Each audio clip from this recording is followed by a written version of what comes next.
Ito ang mabilisang pagsusuri natin ukol sa naging desisyon ng Korte Suprema doon sa hidwaan sa liderato ng PDP laban. Yung GR number 265395 yun. Paano nga ba pag nagkagulo sa loob ng isang partido politikal? Sino ba talaga ang dapat kilalanin? Kasi itong kasong to, ito yung petition ni na Senator Coco Pimentel at Manny Pacquiao.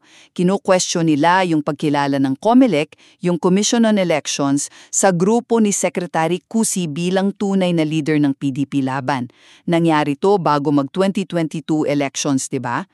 Nga pala, kung gusto mong laging updated sa mga bagong labas na desisyon ng Korte Suprema, mag-subscribe ka na. So ano yung tatlong importanteng bagay na matututunan natin dito sa desisyon? Una, alam mo yung sariling konstitusyon at rules ng partido, yun daw talaga ang dapat sundin pag may away sa loob. Kapag may ginawa yung opisyal o miyembro na labas sa kapangyarihan nila, yung tinatawag na ultra vires, baliwala yun, walang bisa. Kaya yung ginawang pagpapatalsik ng Pimentel Group kay Cusi, ayon, sabi ng korte, labag yun sa rules ng partido nila. Pangalawa, kinampihan ng Korte Suprema ang COMELEC. Bakit? Kasi wala raw silang nakitang grave abuse of discretion. Ibig sabihin, walang matinding pang-aabuso sa pagpapasya ang COMELEC. Valid daw yung mga meeting ng Cusi faction kasi may go signal mula kay Chairman Duterte noon at kompleto sila, may quorum. Habang yung ginawa ng Pimentel faction, lumabag daw sa sariling patakaran ng PDP laban.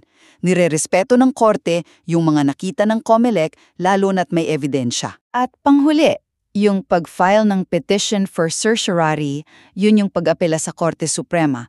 Importante na ma-file yan agad, within 30 days. Kasi yun yung pumipigil para maging final yung desisyon ng COMELEC. Pero tandaan ha, pwede pa ring ipatupad yung desisyon habang dinidinig yung kaso. Maliban na lang kung mag-issue ng TRO, yung Temporary Restraining Order, ang Korte Suprema. Parang preno muna yon. Naisip mo rin ba? Paano kaya naaapektuhan ng mga ganitong awayan sa partido yung tiwala natin sa kanila at sa eleksyon mismo? So yun, sa madaling salita, kinatigan ng Korte Suprema ang COMELEC sa pagkilala sa Cusi faction.